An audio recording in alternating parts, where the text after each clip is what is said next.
The body of Alexander the Great is actually in St. Mark's tomb in Venice. And I mean, as someone who is from Italy and has been specifically in Venice and checked out St. Mark's Square and the cathedral, I'm a little bummed by that, because I mean, if it really was there, why did they not show it to me? To me!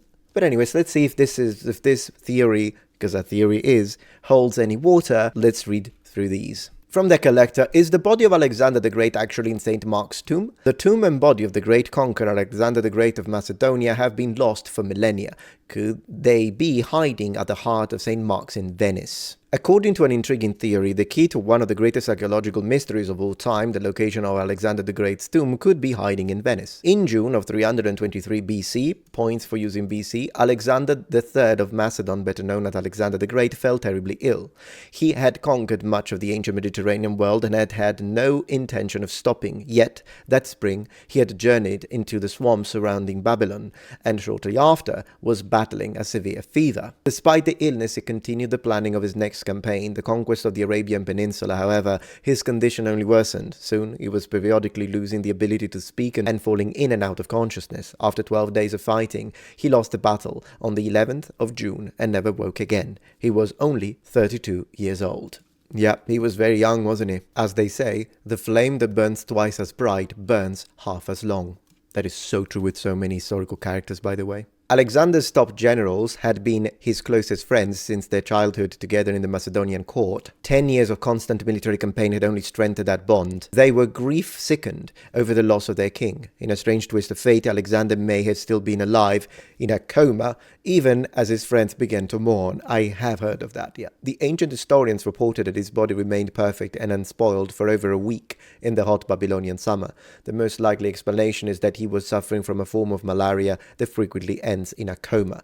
So it's possible that they thought he was dead, but he wasn't yet. Of course, you also have to put this into perspective. One of the things that Alexander constantly pushed, and that was pushed onto him by his mother, and then reinforced by the people around him, is that he was a god. He saw himself as a god. So you have to imagine that from this point of view of the people, when they see that his body doesn't spoil, doesn't rotten, then they may have connected it to that and given it a religious explanation or a supernatural explanation, rather than thinking, is he in a coma, is he still alive? So yeah, there's that as well. We have to consider if all of this actually happened as described.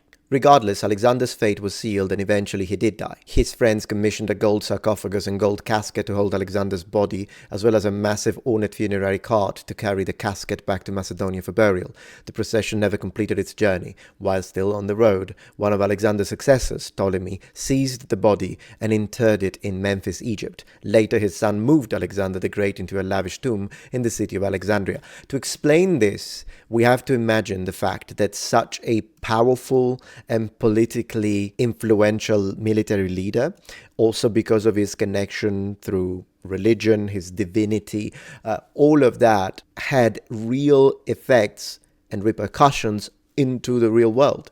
And so this is why someone like Ptolemy would do something like this, because now we can say, hey, I am the true descendant. I am the one who will continue to have the same power as Alexander did, because I'm the one who has the body, something like that, like a relic. You can look at it like a relic. The whole man became a relic. Alexander's tomb disappears.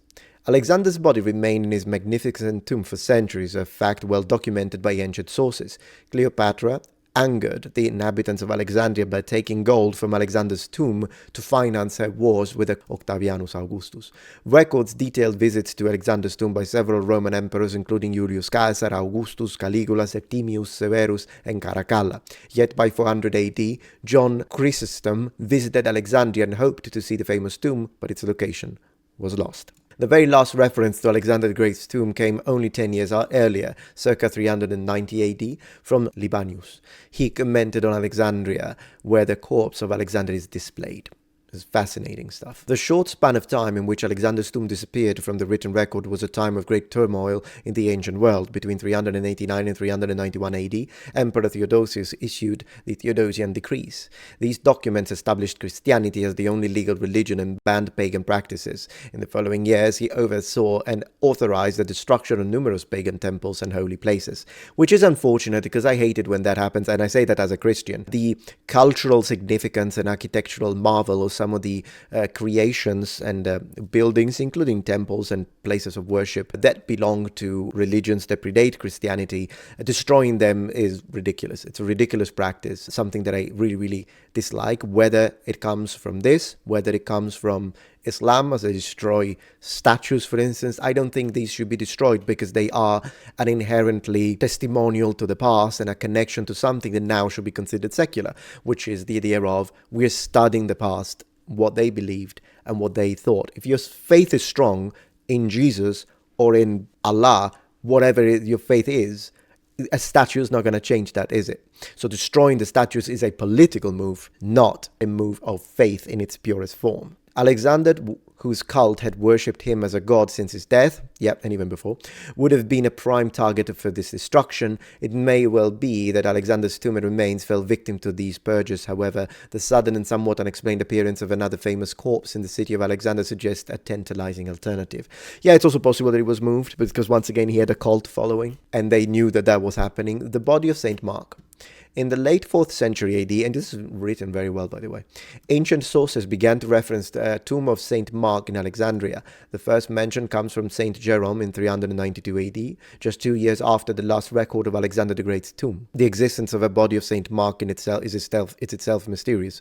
According to Christian tradition, Mark was martyred by pagans in 68 AD in the city of Alexandria. Dorotheus Eutychius and the Chronicon Pascal state that Mark's killers burnt his body as a final snub to Christians. No mention of a sacred body of Mark exists for over 300 years, so they are thinking they swapped it. They said it was Mark, but it wasn't. What about all the gold, though? Where did that go? A text called the Acts of St. Mark gives the explanation that a miraculous storm put out the flames and the Christians were able to snatch the corpse from the pyre. However, the earliest dating of this document also places it in the late 4th century AD, could have been manipulated, hundreds of years after the death of Mark and in the middle of the chaotic period which saw the disappearance of Alexander. Author Andrew Chugg proposes that the supposed body of St. Mark actually is that of the famous Alexander the Great, rebranded as Mark in the midst of the Theodosian decrees in order to save the famous conqueror from destruction by Christians.